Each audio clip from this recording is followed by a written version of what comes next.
Сәлем дуслар, бүгін біздің лицей интернатта қышқы Шаймуратов ойындарының зона этабы үтә. Республикабыздың түрлі білім усақтарынан йыйылған яш Шаймуратовсылар үҙара көс сынашасаҡтар. Шуларҙың ҡайһыһын отҡора һәм итеге икән? Республика этабына нинди команда үтер? Бөгөнгө сюжетыбыҙ ошо хаҡта булыр. 3-17 февральға тиклем республикала Рәсәй Федерацияһы геройы генерал-майор Миңлеғәле Шаймуратов кубогына ҡышҡы Шаймуратов уйындары уҙа. Бөгөн Тимер Йосопов исемдәге республика лицей-интернатында ла Асҡын, Ҡараиҙел, Төньяҡ Көнсығыш төбәге райондары командалары өсөн һайлап алыу этабы үтте. Был уйында барлығы 14 команда ҡатнашты.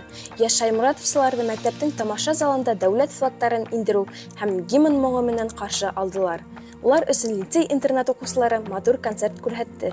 Уҡыусыларҙы мәртәбәле ҡунаҡтар Дыуан районы хакимиәте башлығы Фаил Рафаил улы Мөхәмәҙиев, Башҡортостан Республикаһы Мәғариф министрлығының милли мәғариф бүлеге начальнигы Рәзилә Расих ҡыҙы Сафиуллина тәбрикләне. Командаларға еңеүҙәр теләне. Шаймуратовсыларға ниндәй теләктәрегеҙ бар? Шаймуратовсылар Шаймуратовка ҡыйыу булһындар, үҙенең халҡы өсөн хеҙмәт итергәҙер булһындар, уҡыуҙа ла алдынғы, спортта ла алдынғы, туған телен белһендәр, туған төйәген яратһындар һәм үҙебеҙҙең илдең ҡаһармандары булып үҫһендәр. Артабан ҡатнашыусылар мәктәп спорт залында төрлө уйындарҙа ярышты. Эстафета, урындан баҫып оҙонлоҡҡа һикереү, турниктә ҡалҡыныу һәм башҡа һынауҙар үтте һәм еңеүселәр билдәләнде. Һеҙ 5-нче класс етәксеһе, командағыҙға нимә әйтерһегеҙ? Беҙҙең 5-нче класс бөгөн ярыша ҡатнаша. Беҙ улар өсөн бик ныҡ ҡайғырабыҙ, уларға уңыштар теләйбеҙ һәм әлбиттә тик еңеү генә теләйбеҙ.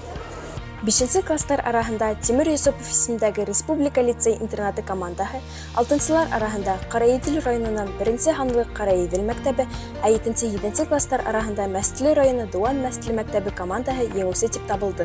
Беҙ Дыуан Мәстеле малайҙары 1-нсе урын алыр өсөн килеп, Ниндәй ярыштарҙа ҡатнаштығыҙ? һикереү, йүгереү,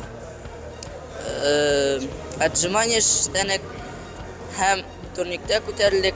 Һайлап алыу турында еңгән командалар Янаул районында үтәсәк ҡышҡы Шаймуратов уйындарының финалында ҡатнашасаҡ. Уларға уңыштар теләйек. Республикабыҙҙа үткәрелгән Шаймуратов уйындары матур йолаға әйләнеп килә. Һәм был уйында еңгән ҡыҙҙар, егеттәр Шаймуратовсылар исемен намыҫлы йөрөтөрҙәр тигән ышаныста ҡалабыҙ. Тау-тау хәбәр өсөн Аслыева Айгүзәл Һәм Баишев Ильяс.